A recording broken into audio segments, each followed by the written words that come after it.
Do you believe?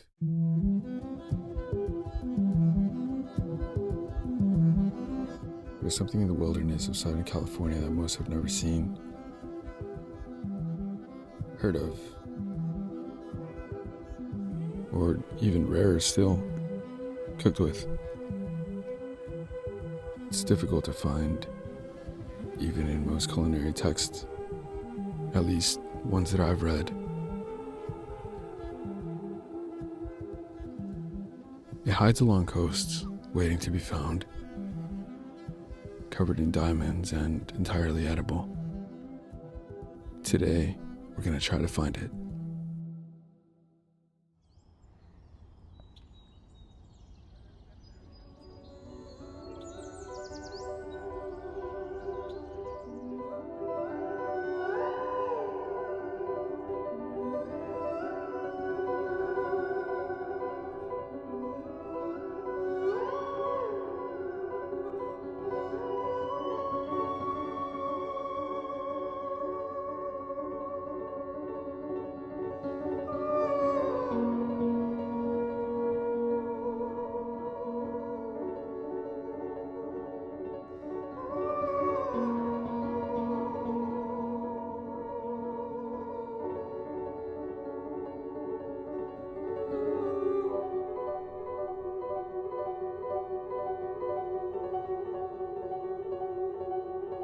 Our hunt for ice plant takes us through the Santa Monica Mountains, and at altitude, the weather can be moody.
Eventually, we meet the coast.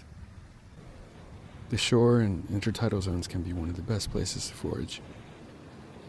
Seaweed, black mussels, little neck clams, they can all be found here.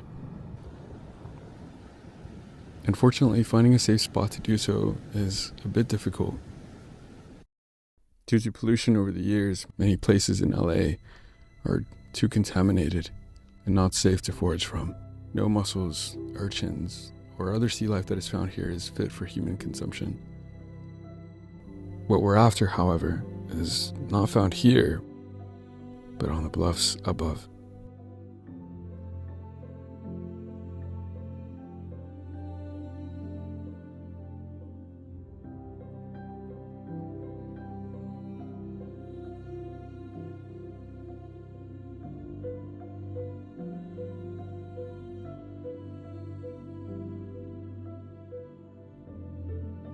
After a while of searching through the brush, we find it. Ice plant. As beautiful as it is, it's also ecologically damaging.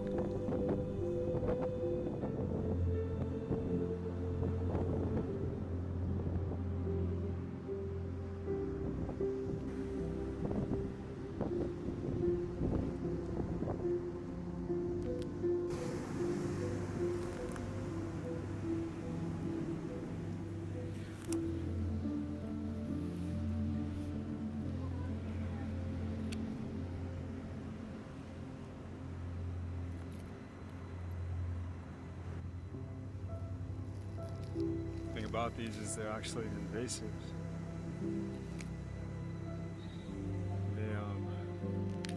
They choke out the native plants and form these thick carpets of just ice plant.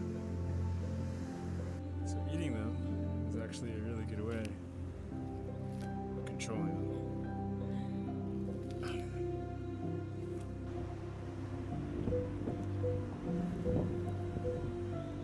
There's a lot more that's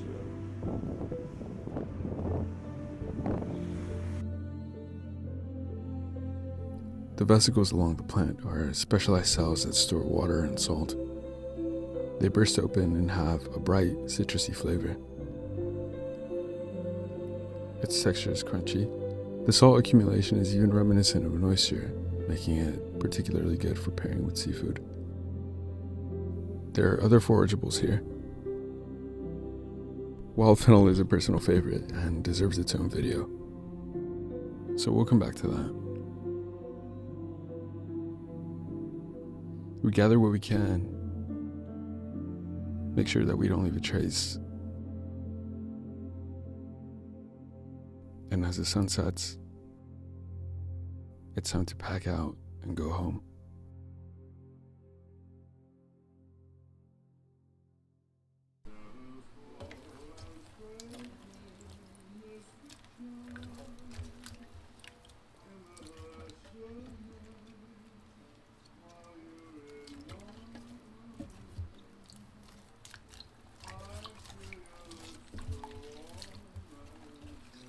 So once you have that taken care of, once you have your ice plant washed, the water is running clear, there's really no more dirt. What you want to do is go through and look for leaves that are damaged, leaves that are kind of dead.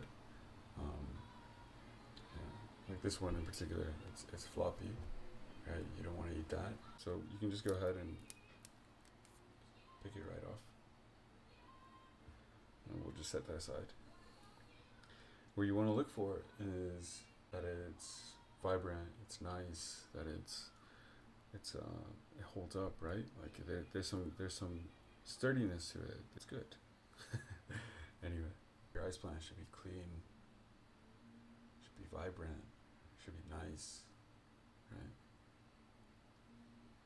Usually when foraging, there's an unwritten and sometimes written rule about how much you can take. In this case, because this plant is actually harmful and spreads like wildfire, it isn't much of an issue to take a good bunch. Ice plant is a halophyte, a type of plant that is adapted to grow in environments with high salinity, like the coastal bluffs where we find it. These amazing plants are native to Africa, which shares a similar climate, and were actually introduced here in Southern California in an effort to ameliorate erosion. Unfortunately, they're so invasive that they just spread everywhere and actually began to make erosion worse. I first came across this tiny plant working at Rustic Canyon in Santa Monica. Chef Zara Khan was there at the time and placed one in a small silver plate. I'd never seen anything like it. I was obsessed after that point. I've been lucky enough to work alongside some of the most creative and curious people here, from Chef Jeremy Fox himself to the prep team that diligently works to make ready many of the foundational ingredients that we use every night during service. The dish that I experimented with here is actually a recreation of something that we currently have on the menu at Rustic. My take is much more homemade, much less elegant. Prawns are cleaned, deveined, seared off. Tomatoes as well.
Working with Chef Fox and other like-minded people has reinforced a philosophy that I'd had for a while now. The food is simple, straight to the point. There's no hiding anything, no transmutation or facades. There's no smoke and mirrors, there's just cooking, fire, salt, acid, heat. Then, of course, oceanic, brilliant, crisp ice plant.